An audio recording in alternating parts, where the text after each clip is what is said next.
Hi friends, welcome to episode 9 of Thief. In this episode we're going to actually prepare our 3D model for 3D printing, and we're going to bring her into the real world.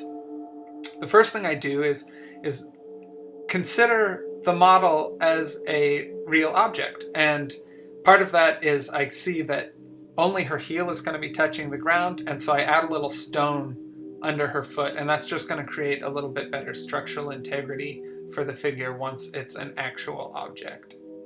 The next step is to shrink it down and start looking at it at scale. So I'm looking at it as a 30mm miniature when I shrink it down to that size.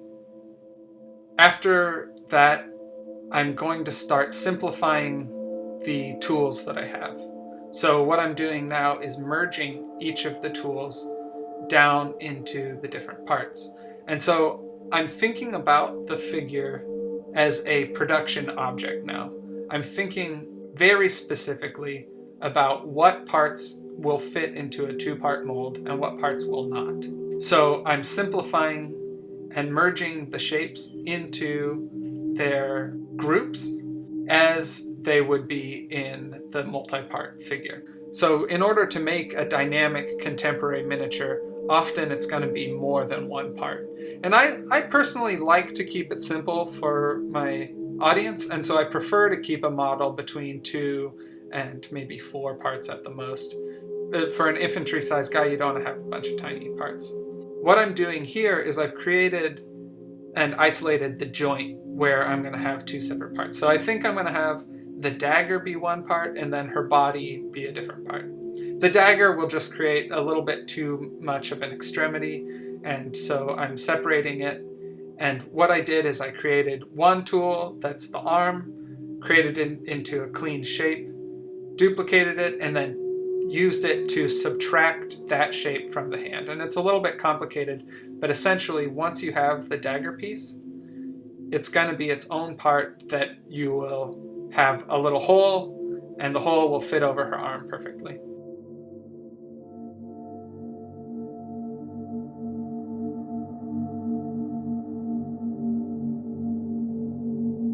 Now, if you were watching the screen, you just saw there that my computer crashed. And I wanted to leave that in there and not cut it out of the video because it shows you one of the important technical challenges that you face. I needed to remesh the model, and I'll go into why you need to remesh. But remeshing the entire figure actually crashed my system. So what I did is I cut it in half, and I'm remeshing the bottom and remeshing the top. And that's quite literally half as much work for my computer, so obviously I probably should have done that in the first place.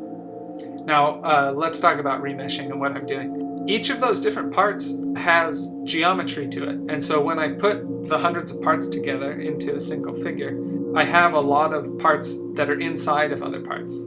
And that's not a big deal when you look at it. In fact, it creates clean shapes.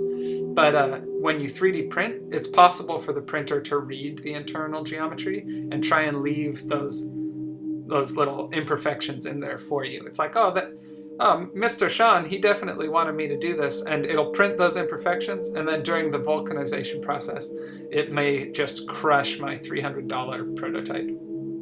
So you want to get rid of that internal geometry. The 3D printer does not like internal geometry. So you just have to remesh the whole thing. Next, what I did is I took our little dagger part, separated it from the hand, and I attached it to the tab. Now that's not the way I would do it for the high resolution print, but the lower resolution printer isn't going to want me to import a shape that's as tiny as that dagger. So if I attach it to a larger piece, then it won't mind printing all that detail. It just doesn't want to print a standalone thing that's the size of like a needle.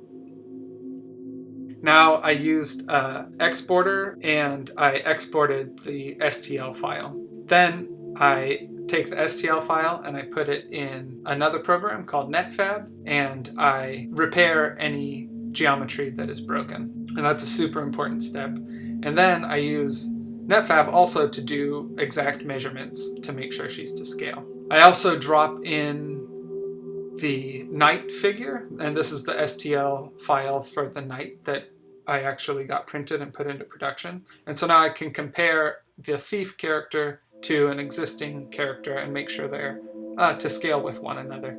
There's another step that happens before I export the STL that's really important, and that is the decimation process. So I had like a 6 million polygon figure, and then through decimation I was able to bring it down to 300,000, or even less. I think it says, but like 167,000 points. And so that's really important for creating a file that is manageable for a 3D printer. 3D printers don't like giant files, and so if you can make it smaller, that's super important. Now check it out. Here I am uploading the file to 3D Hubs, and I will have a local 3D printer create a rapid prototype. So in the next episode, we'll actually be looking at a physical print of this model.